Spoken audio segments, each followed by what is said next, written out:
ஒரே ஒரு சப்ஸ்கிரைப் மட்டும் பண்ணிவிட்டு பாருங்கள். இன்றைக்கி மதிய சமையல் தானே, அவங்க வந்து கட் பண்ணி எல்லாமே வச்சுட்டு இருக்காங்க. அவங்க மாமியார் வந்தோடனே கேட்குறாங்க, என்ன சமைக்கிற அப்படின்ற மாதிரி. சாம்பார் தாங்க வைக்கிறேன் அப்படின்னு. தொட்டுக்க நான் ஆம்லெட் தான் அப்படின்றாங்க. என்ன இவ்வளோ சிம்பிளாவா அப்படின்னா, எங்கள் வீட்டில் இவ்வளோ சிம்பிளாக தான் சாப்பிடுவோம் அப்படின்ற மாதிரி சொல்கிறாங்க. அதெல்லாம் உங்கள் வீட்டில், இங்கெல்லாம் நாங்கள் நல்லா சாப்பிட்டு பழகிட்டோம். நீ என்ன பண்ணுற, சாம்பார் வைக்காத, பருப்பு உருண்டை குழம்பு வச்சுட்டு காலிஃப்ளவர் வந்து ஃப்ரை பண்ணிவிடு, ஓகேவா, உனக்கு தேவை ஆம்லெட் போட்டுக்கோ, ஓகே, அப்பளம் பொரித்து வச்சிரு, ரசம் வச்சிரு அப்படின்னு சொல்லிட்டு ஒரு லிஸ்ட்டாக கொடுக்குறாங்க. பின்னாடி வந்து மலரும் நிற்கிறாங்க. எனக்கு இதெல்லாம் செய்ய தெரியாதுங்க, என்னங்க இவ்வளோவும் நானே செய்யணுமா அப்படின்ற மாதிரி அவங்க அத்தைக்கிட்ட கேட்குறாங்க. ஆமாம், நீ தான் செய்யணும் அப்படின்னு சொல்கிறாங்க. எனக்கு குழம்பு வைக்க தெரியாதுங்க அப்படின்றாங்க. அதுக்கப்புறம் மலர் வந்தோடனே பார்த்திங்கன்னா, நான் வேணால் உனக்கு சொல்லித்தரேன், வேணாம் நான் செஞ்சிடுறேன், நான் குழம்பு மட்டும் செஞ்சிடறேன், மற்றதெல்லாம் நீ பண்ணிக்கோ அப்படின்ற மாதிரி சொல்கிறாங்க. நீ ஃபஸ்ட்டு நான் கொடுத்த வேலையெல்லாம் செஞ்சிட்டியா அப்படின்ற மாதிரி அவங்க அத்தை வந்து கேட்குறாங்க. அவங்க வந்து இல்லை ஒன்று நான் செஞ்சுட்டு இருக்கேன் அப்படின்றாங்க. ஃபஸ்ட்டு நீ போய் அதை செய்ப்போ, நான் பார்த்துக்கிறேன், இதை நான் அவளுக்கு சொல்லி கொடுக்குறேன் அப்படின்ற மாதிரி சொல்கிறாங்க. இல்லை அத்தை அப்படின்னோடனே, இல்லை நீ நான் பார்த்துக்கிறேன் அப்படின்றவுடனே மலர் ஒன்று போயிடுறாங்க. அதுக்கப்புறம் மதிக்கு வந்து சொல்லித்தராங்க. நான் சொல்லித்தரேன் அப்படின்றாங்க. வேணாம், நான் ஆன்லைன்லேயே பார்த்து சமைச்சிக்கிறேன் அப்படின்றாங்க. வேணாம் நான் சொல்லித்தரேன் அப்படின்னோடனே, எண்ணெய் பருப்பு போடணும், எவ்வளோ போடணும், எவ்வளோ வெங்காயம் கட் பண்ணணும், எவ்வளோ தக்காளி கட் பண்ணணும்னு சொல்லிட்டு ஒவ்வொரு கேள்வியாக கேட்டுட்டு இருக்காங்க மதி. இவ்வளோ போடு, அவ்வளோ போடு, சோறு வந்துச்சா போய் பாரு அப்படின்னு சொல்லிட்டு லட்சுமியும் அவங்களுக்கு டஃப் கொடுக்குறாங்க. லாஸ்ட்டில் ஒரு இடத்துல வந்து சொல்லிடுவாங்க, இவ்வளோ அரைக்கணும், இதில் அரைக்கணுமா, அதில் அரைக்கணுமா, இட்லி குண்டால் வைக்கணுமா அப்படின்னு சொல்லிட்டு பயங்கரமாக கேள்வி கேட்பாங்க. அது நல்லா இருக்கும். அதுக்கப்புறம் பார்த்திங்கன்னா, ஐயோ உனக்கு சொல்லி கொடுத்து என் தொண்டை தனியாக வற்றி போச்சு, நீயே பண்ணிக்கோ போ, எப்படியோ நான் போகிறேன், இதுக்கு நானே சாப்பாடு செஞ்சுட்டு இருந்துருக்கலாமே அப்படின்ற மாதிரி லட்சுமி அங்கேருந்து போயிடுவாங்க. மலர் மதியம் வந்து கொஞ்சம் பாவமாக நின்றுட்டு இருப்பாங்க. அதுக்கப்புறம் சாப்பாடெல்லாம் செஞ்சு முடிச்சிடுவாங்க. அதுங்க முன்னாடி பார்த்திங்கன்னா, சுரேஷ் வந்து அவங்க ஸ்டேஷனில் ஒரு கேஸ் வந்திருக்கும். இவர் கேஸே வந்த மாதிரி அவருக்கு இருந்திருக்கும். ஏன்னா புருஷன் பொண்டாட்டி சண்டை தான், இவர் என்னை ரொம்ப டார்ச்சர் பண்ணுறாரு, அடிக்கிறாரு அப்படின்றாங்க.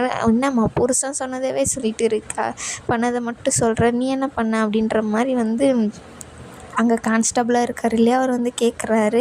நான் ஐயோ எதுக்கு எதாலும் பேச்சுக்கு பேச்சு என்கிட்ட சண்டை வாங்கிட்டே இருக்கா அப்படின்ற மாதிரி சொல்கிறாங்க. இந்த மாதிரியெல்லாம் சண்டை போட்டுக்காதீங்க, 2 பேரும் அடிக்கிறது தப்பு அப்படின்னு சொல்லிட்டு சுரேஷ் வந்து ஒருத்தருக்கு அட்வைஸ் பண்ணுறாரு.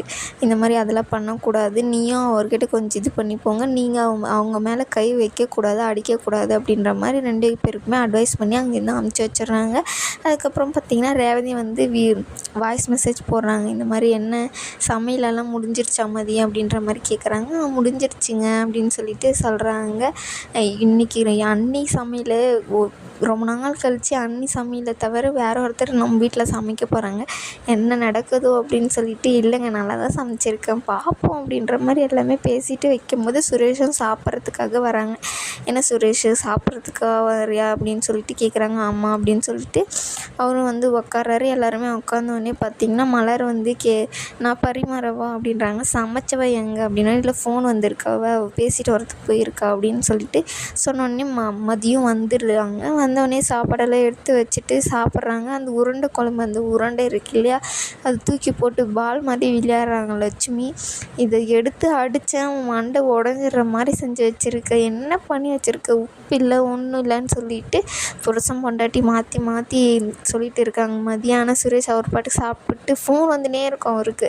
அவர் பாதியிலே சாப்பிட்டு கிளம்பிடுவார். பாரு, என் பிள்ளைக்கு சாப்பிட வந்த ஆசையாக இந்த சாப்பாடே நல்லா இல்லைன்னு சொல்லிட்டு போயிட்டான், ஆனால் அவருக்கு வேலை வந்துச்சு, அவர் போயிட்டார், அதுக்கும் இதுக்கு சம்மந்தமே இல்லை. ஆனால் இது சம்மந்தப்படுத்தி பேசுவாங்க. போய் மோர் எடுத்துகிட்டு வைப்போம், நீ செஞ்ச சாப்பாடு உப்பு இல்லை உரப்பும் இல்லை அப்படின்னுவாங்க. ஆனால் மலர் வந்து கொஞ்சம் டேஸ்ட் பண்ணி பார்ப்பாங்க, எல்லாமே கரெக்டாக தானே இருக்குது அப்படின்னுவாங்க. என்ன கரெக்டாக இருக்குது, ஒன்றுமே நல்லா இல்லை அப்படின்னுவாங்க. அவங்களும் மோர் எடுத்துலாந்து வைப்பாங்க. எல்லாமே சாப்பிட்டு முடிச்சிருவாங்க அவங்க 2 பேரும். எதுவும் சாப்பிட முடியாது, சாப்பாடு வேஸ்ட் பண்ணக்கூடாதுன்னு சொல்லிட்டு சாப்பிட்டேன் அப்படின்ற மாதிரி சொல்லுவாங்க. இல்லை மலர் சமையல் மாதிரி வரல அப்படின்ற மாதிரி அவங்க மாமனார் வந்து சொல்லுவாங்க. அதுக்கு மலர் இருந்துக்கிட்டு, இவ்வளோ நாளாக மலர் தானே சமைச்சிட்டு இருந்தேன் மாமா, ஒரு நாளாச்சு நல்லா இருக்குன்னு சொல்லியிருப்பீங்களா அப்படின்னு சொல்லிட்டு கேட்டுருவாங்க. அவங்களும் முடிஞ்சில் அடித்த மாதிரி ஆயிரும். இதோட இந்த எபிசோடு